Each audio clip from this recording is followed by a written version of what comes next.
νέα επιτυχία της ομάδας σας. Καλή σας μέρα και ευχαριστούμε πολύ για τα συγχαρητήρια.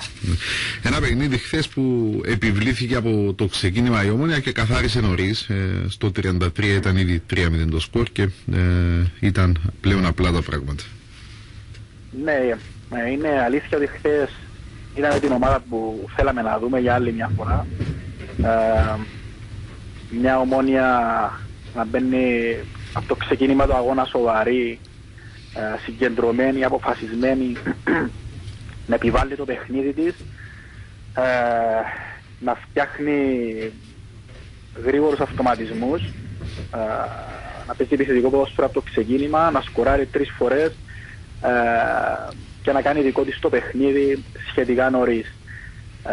Αυτό που κρατάμε, το πιο σημαντικό, είναι πως η ομάδα μας συνεχίζει την αγωνιστική της βελτίωση σε όλους τους τομείς, τόσο στην επιθετική της λειτουργία όσο και στον αμυντικό μηχανισμό της ομάδας, ενώ παράλληλα έχει τον χαρακτήρα που επιβάλλεται να έχει η Ομόνοια, δηλαδή καταρχάς χαρακτήρα νικητή, αποφασιστικότητα, αυτοπεποίθηση, πάθος για να κερδίσει το παιχνίδι, δίψα για διάκριση, όλα αυτά τα στοιχεία που είναι ουσιαστικά και αυτά που οδήγησαν τον κόσμο χθες να φωνάξει σε αρκετές περιπτώσεις τη ψυχή του το Ομόνοια ως πρωτάθλημα. Κάτι που κρατάμε, γιατί είναι πολύ σημαντικό. Ο κόσμος πιστεύει στην ομάδα, έχει πιστεί ότι αυτή η ομάδα μπορεί και τονίζω ξανά, κρατάμε το σύνθημα αυτό και συνεχίζουμε. Ήταν συνέχεια της επιβλητικής παρουσίας με τη Δόξα και είναι ενδεικτικό ότι σε 2 αγώνες πέτυχε 9 γκολ η Ομόνοια από τα 16 που έχει μέχρι στιγμής στο πρωτάθλημα. Ναι, γενικά καταρχήν να πούμε ότι είχαμε δύσκολες στιγμές φέτος και σε αυτές τονίζαμε συνεχώς ότι πιστεύουμε στην ομάδα και ότι μπορεί αυτή η ομάδα να ελοπίσει τους στόχους μας. Είναι μεγάλη ικανοποίηση που βλέπουμε πως ο χρόνος λειτουργά υπέρ μας, βελτιωνόμαστε, αυτό είναι το σημαντικό. Η ομάδα έχει γίνει παραγωγική, έχει αποτελεσματικότητα, στοιχεία που ασφαλώς θα πρέπει να διατηρήσουμε και θα τα διατηρήσουμε μόνο εάν συνεχίσουμε να δουλεύουμε όπως δουλεύουμε, μόνο αν παραμείνουμε σοβαροί και προσγειωμένοι. Υπάρχει ενθουσιασμός, υπάρχει ικανοποίηση, όμως παράλληλα γνωρίζουμε πάρα πολύ καλά πως εκεί που θέλουμε να φτάσουμε απαιτείται να συνεχίσουμε να δουλεύουμε με τον ίδιο τρόπο και να αναζητάμε συνεχώς τη βελτίωση. Δεν ξεφεύγει το μυαλό μας σε καμία περίπτωση, διότι θέλουμε να πάρουμε το πρωτάθλημα και δεν αρκούμαστε σε 3, 4, 5 νίκες και καλές εμφανίσεις. Θέλουμε να έχουμε διάρκεια. Θέλουμε σε βάθος χρόνου η ομάδα να σταθεροποιήσει σε ψηλά επίπεδα την απόδοσή της. Εκεί στοχεύουμε και αυτό θα έρθει μόνο με σκληρή δουλειά. Επομένως, συνεχίζουμε. Τα πόδια στο έδαφος. Μας περιμένει ένα ακόμα δύσκολο παιχνίδι εκτός έδρας με την ΑΕΚ Κουκλιό στην Πάφο. Θα χρειαστεί μεγάλη προσπάθεια και σε αυτό το παιχνίδι και ήδη έχουμε αρχίσει να σκεφτόμαστε το πώς θα φτάσουμε στην 5η μας συνεχομένη νίκη. Η στατιστική πλευρά είναι πολύ σημαντική στο ποδόσφαιρο. Πέραν από την παραγωγικότητα της ομάδας που έχει βελτιωθεί σε μεγάλο βαθμό στους τελευταίους αγώνες, βλέπουμε ότι διαθέτεται και την καλύτερη άμυνα. 4 γκολ μόλις παθητικό και είναι ένα πολύ αξιοσημείο του στατιστικού.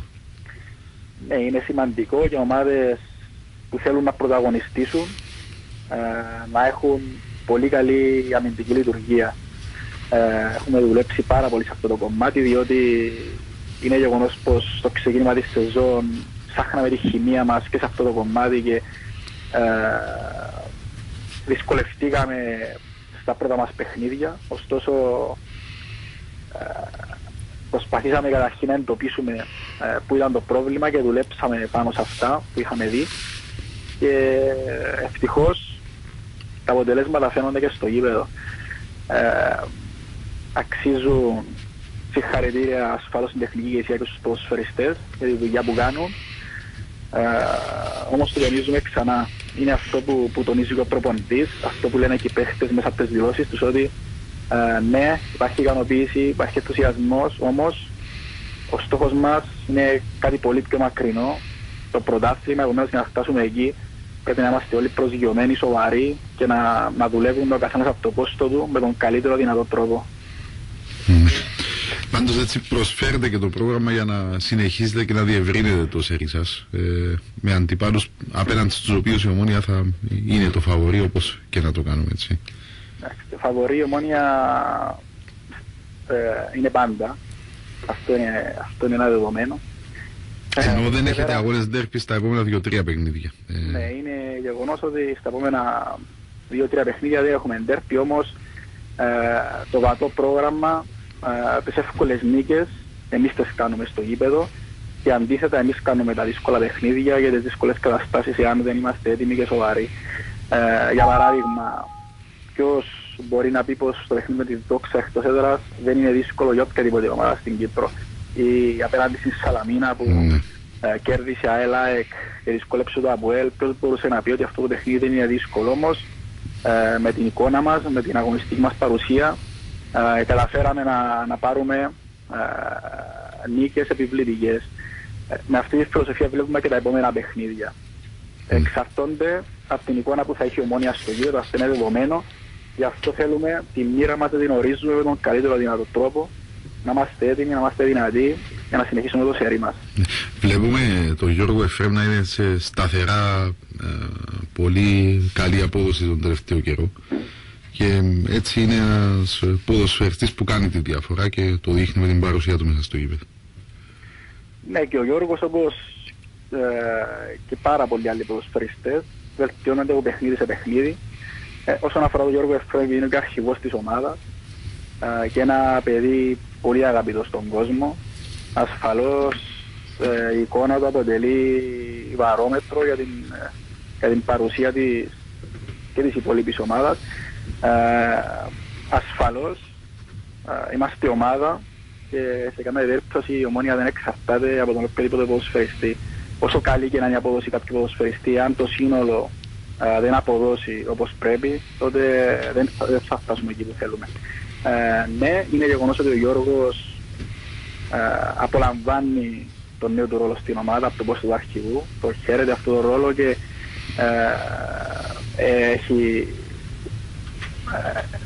έχει δουλέψει πάρα πολύ τον τελευταίο χρονικό διάστημα και είναι αποφασισμένος να συνεχίσει αυτή τη δουλειά για να βελτιώνεται και αυτός συνεχώς και να βοηθά την ομάδα να κερδίσει τα παιχνίδια. Χθες έδωσε 2 καταπληκτικές ασίστ, μπορεί να μη σκόραρε, όμως ήταν από τους κορυφαίους του παιχνιδιού. Τιμήσατε και τον Γιώζεφ Τζούριακ, ένα άνθρωπο που πρόσφερε πάρα πολλά στην ομάδα σας. Είναι γεγονός ότι μόλις είχε ολοκληρωθεί χθες η βράβευση του Γιώζεφ Τζούριακ, νιώσαμε όλοι πάρα πολύ όμορφα, διότι θεωρούμε χρέος μας να τιμάμε αυτούς τους ανθρώπους που έχουν προσφέρει πάρα πολλά στην ομάδα, όπως το Γιώζεφ Τζούριακ. Το απόλαυσε και ο κόσμος χθες, το απόλαυσε και ο ίδιος, το απολαύσαμε και εμείς και γενικά ήταν μια κίνηση που έδειξε ότι αυτή η ομονιάτικη οικογένεια δεν ξεχνά τους ανθρώπους που προσφέρουν στην ομάδα. Είναι κάτι που ασφαλώς πρέπει να γίνεται και θα συνεχίσετε να γίνεται από την Ομονία. Μετά κουπιτό μας είπες προηγούμενος, περιμένετε δύσκολο παιχνίδι, αν και είναι η Ομόνοια, έχει τον πρώτο λόγο και με την αγωνιστική κατάσταση που βρίσκεται και λόγω εκτοπίσματος της ομάδας σας. Ναι, πως θα συμφωνήσω μαζί σου, είμαστε το φαβορί. Το παιχνίδι θα εξαρτηθεί από την εικόνα που θα έχουμε εμείς στο γήπεδο, αυτό το γνωρίζουμε. Γι' αυτό και από αύριο, διότι σήμερα η ομάδα έχει πάρει ρεπό, από αύριο θα στρωθούμε ξανά στη δουλειά. Οι ποδοσφαιριστές γνωρίζουν πάρα πολύ καλά πως εάν δεν παρουσιαστούν έτοιμοι, τέτοιου είδους παιχνίδια κρύβουν παγίδες και δυσάρεστες καταστάσεις εάν δεν αντιμετωπίσεις σοβαρά και βάσει του εκτοπίσματος σου σαν μεγάλη ομάδα. Επομένως, αρχίζουμε από αύριο την προετοιμασία μας για αυτό το παιχνίδι και είναι δεδομένο ότι θα έχουμε πάρα πολύ κόσμο και πάλι στο πλευρό μας, ειδικά από φίλους της Ομόνοιας που μένουν στην Πάφο, αλλά και από άλλες πόλεις που θα κάνουν το ταξίδι για να πάνε εκεί, να δουν την ομάδα και όλοι μαζί να φτάσουμε στην έκτη μας συνεχόμενη νίκη.